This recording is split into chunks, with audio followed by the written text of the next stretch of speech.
Hey guys, welcome back to the last part of our tutorial series for the mouse interactions. Again, my name is Devin Cherry, and let's just go over a little bit of what we did last time. All we did was import our textures here and create our materials. So let me just open one up. All the materials are relatively the same. We just have it so we have the classic mode text and the dynamic circle changing color. And then we actually applied those materials to our static meshes.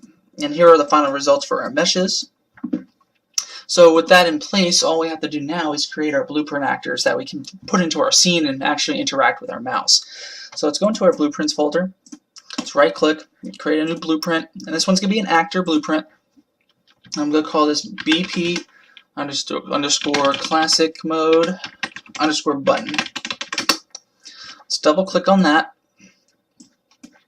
And let's grab our static mesh for the classic mode. And what we're going to need to do first is set up the components for our actor, and the components are just going to be the static mesh. So let's go into the add component, and with the static mesh highlighted in our content browser, so if we have the classic mode button selected in there, we have it available right here under static mesh. So let's just left click on that, and let's just give it a variable name, and we'll call it classic mode button mesh, and we can compile and save. And now that we have that asset implemented into our components, we can actually go into our graph now and start scripting. So the first thing we're actually going to need to do is go into our construction script. And the construction script is basically a script that runs whenever the object is initiated or created or implemented into our actual level or our scene. So what we're going to need to do first is actually set up a material instance for our actual classic mode material, because we will be referencing this in this blueprint when we change the emissive properties and everything like that. So let's first go ahead and grab our classic mode button mesh. Let's control left click, drag that out. It creates a get variable, so we're getting information from this mesh. And we're going to drag out, and we're going to find the create dynamic material instance actor. Plug that in. And so basically the return value is going to be a variable we're making. So let's promote that to a variable. And I'm going to call this classic mode button MI. And the MI stands for material instance. So now that we have that available to us, since we set that value in that variable, we can compile and control S to save. But now we have a reference to our material instance, and as a result we can actually call those scalar parameters and those vector parameters in our material. So that's going to be useful for us in a little bit. So the first thing we're going to do is go into our event graph, and we're going to first work on making the button grow when we click on it. So let's first select our classic mode button mesh. With that highlighted, we can right click into our main event graph area, and we can just type in OnClicked. And there's a mouse input option for add OnClicked, so let's select that. And what I like to do is, for the game I worked on, Radial Impact, I had to check to see whether or not the game mode button was actually visible. So I'm just going to have that implemented just so you know what that's like. So let's do another get variable for our mesh. Drag out and type in is visible. So we have an is visible function that checks whether or not the visibility is there for this button or not. And then the return value is a boolean, either true or false. And we're going to drag that out and create a branch.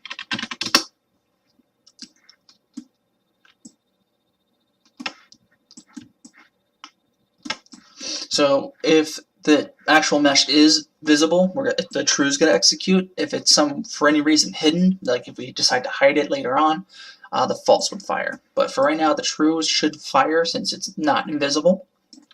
And what we need to do now is create an actual timeline that basically will change values of a float over a given period of time. So in order to get that going, we're going to right click. And at the very bottom there's an add timeline option. So let's add that. And I'm just going to change the name of this to classic mode button scale. And we can double click this to actually go into the actual timeline editor. And what we need to do is hit the add float track, because again we're only dealing with floats. And I'm going to name this button scale.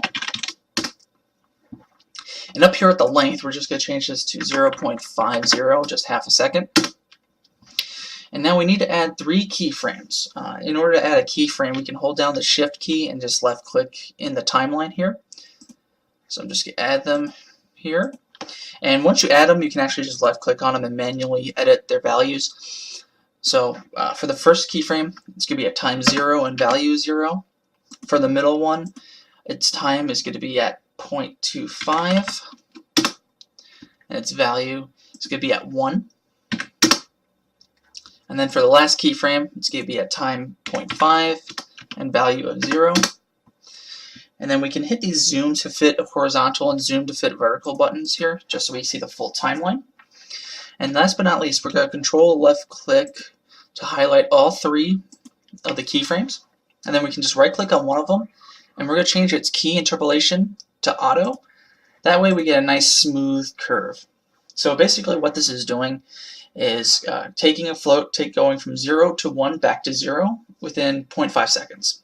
And right now it may not make sense on what we're doing, but it'll make sense here in just a moment. So let's go back into our event graph tab. Let's throw the true into play from start. And what we need to do is grab the button scale float output, and we'll do lerp, so that's a linear interpolation, and we're going to do a vector. So basically our timeline is going to be linear interpolating between 2 values that we'll set hard-coded into the actual function here. So for value A, we're just going to do 1 across the board. And then for the B values, we're going to do 1.2 across the board. So essentially what this means is we're taking the classic mode button scale, and over 0.5 seconds, we're going to increase it to 1.2 in all axes, and then back down to 1.0 in all axes. So in order to really get that going, we need to grab the classic mode button mesh. We'll create a get for that. Pull out the pin for it, and we'll do set relative. So we'll do set relative scale 3D. So the update function is going to go to the set relative scale. And then the return value of this linear interpolation for a vector, it's going to go into the new scale 3D. So as it updates over time, it's going to update the player, not the player, but the button mesh itself. So let's compile that. Let's hit Control S to save. Let's go into our blueprints folder. Let's grab our blueprint for our classic mode button. We can remove this light, and we can actually just highlight the capsule, right click on it, and we'll replace it with our button. And then all we have to do is really rotate it just so it's facing the player.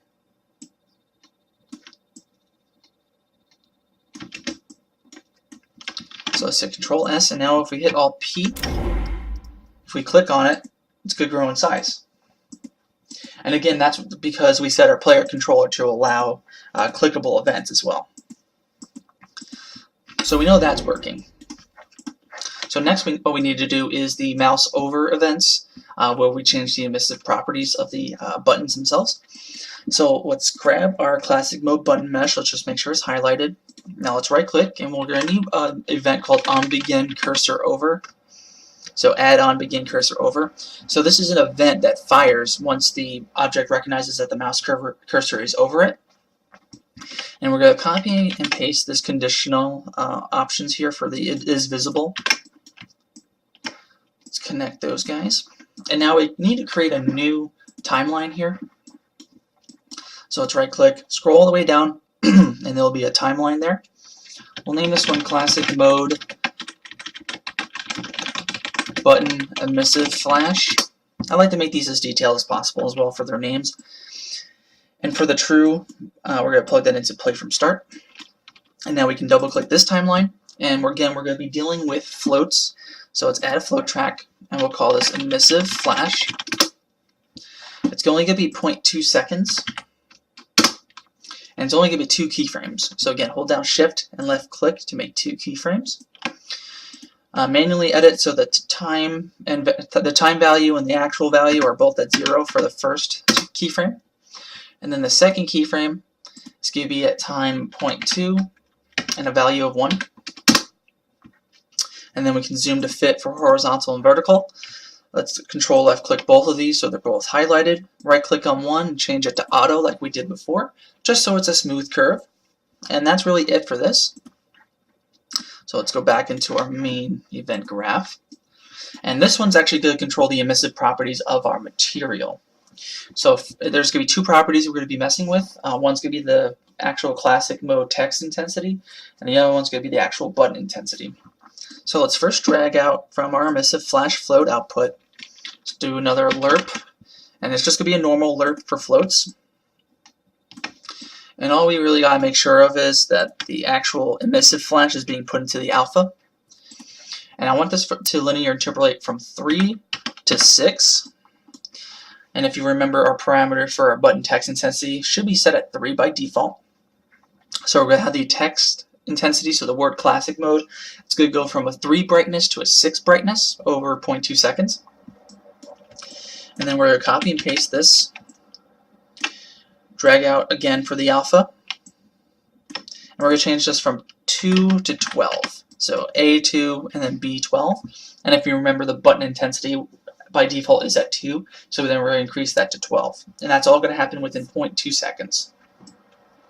So now for the update portion, this is where we actually need our classic mode button material instance variable. So we're going to do a getter of that. And then we're going to type in set scalar parameter value,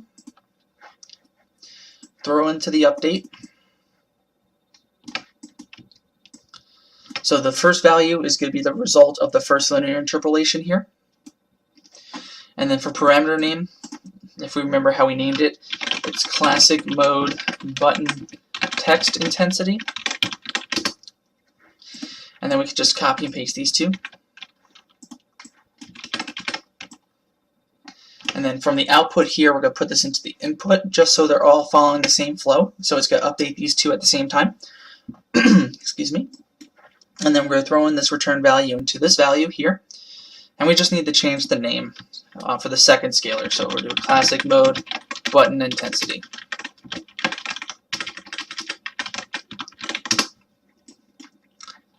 And that should do it. So let's hit compile, Control S to save.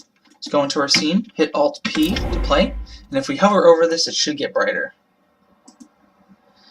But it looks like it's not. Oh, okay. So I accidentally hit enable touch over events. We need to make sure that the enable mouse over events is checked. That's my fault. So let's play again.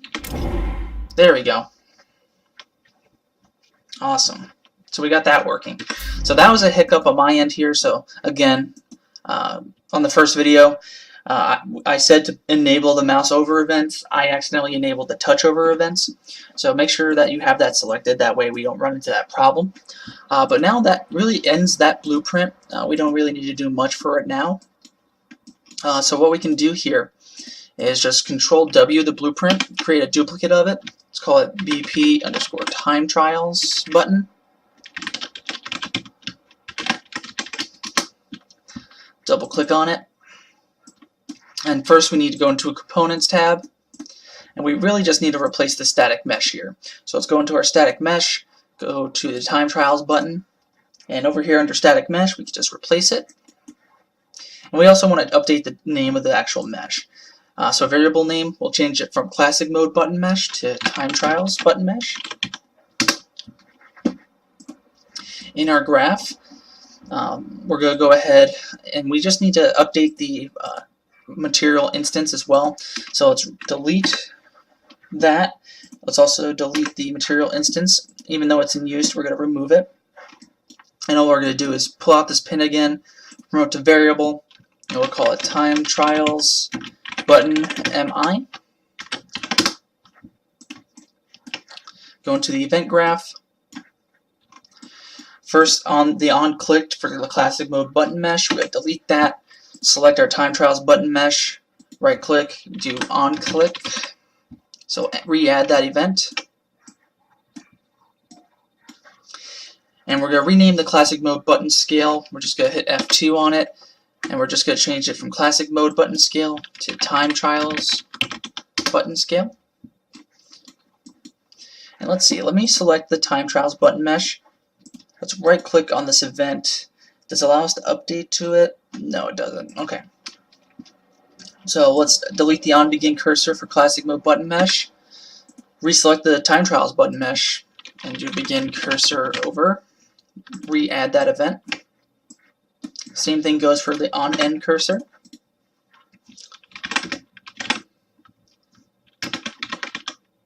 Oops, spell that correctly. And then we just need to take our time trials button MI variable, do a get of that, and plug it into the target of the first set scalar parameter value, as well as the second, so we can copy and paste it.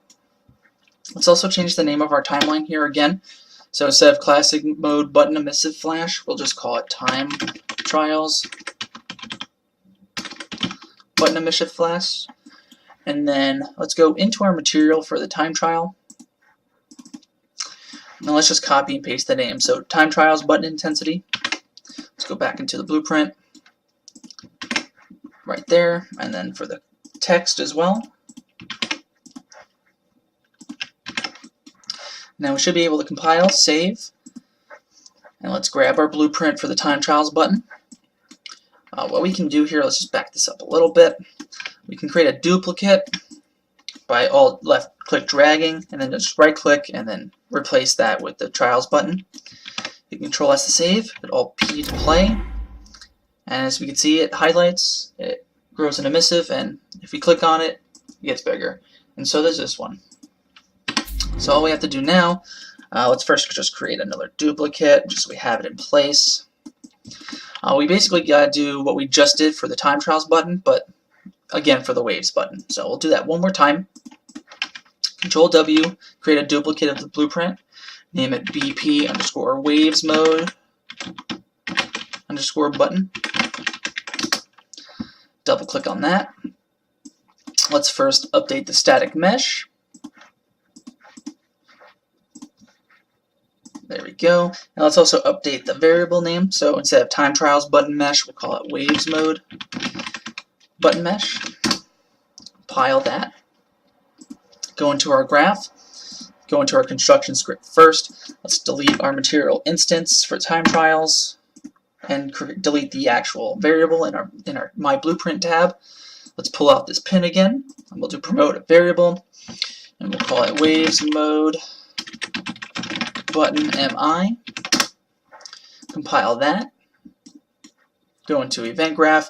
Right now we have errors because of the deletion of the earlier material instance, but we'll worry about that in a bit. Let's delete the OnClicked event for the time trials mesh and replace it with the waves mode button mesh. So I'll do OnClick. Plug that in. Update the name of our timeline. Change it from time trials button scale to waves mode button scale. And then here, this is where we'll get the material instance button here, put into the targets of both these set scalar parameter values. Let's also update the name of this timeline to waves mode button flash, or waves mode button emissive flash. Also update the events here. So on begin cursor over. Same thing goes for on end cursor over.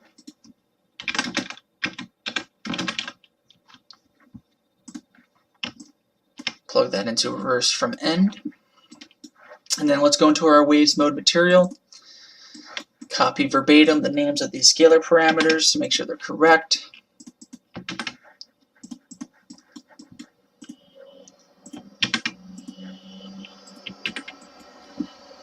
And compile. Control S to save. Grab the blueprint. Right click on this duplicate. Replace it, and hit Control S to save the scene. And now we can Alt P to play. And now we see that highlights and gets bigger too. So it looks like we got everything working. So just to kind of recap what we went over, we set up our player controllers to recognize mouse input, to recognize the mouse on screen. We created a player pawn, which is just our camera, and we created a game mode that will hold these custom parameters for the pawn and the player controller. And then we basically created the content for the actual blueprints. We got the textures in, we created their materials, applied them to a static mesh, And then we went to the blueprints, added that static mesh as our main component. And then within our construction scripts, we created a material instance variable that can then reference our scalar parameters within our materials we created. And then we have OnClick and begin cursor and end cursor events for our mouse input that basically dictate how our mouse will interact with these buttons. So again, you can just play, and they'll highlight and de-highlight once they're not touched.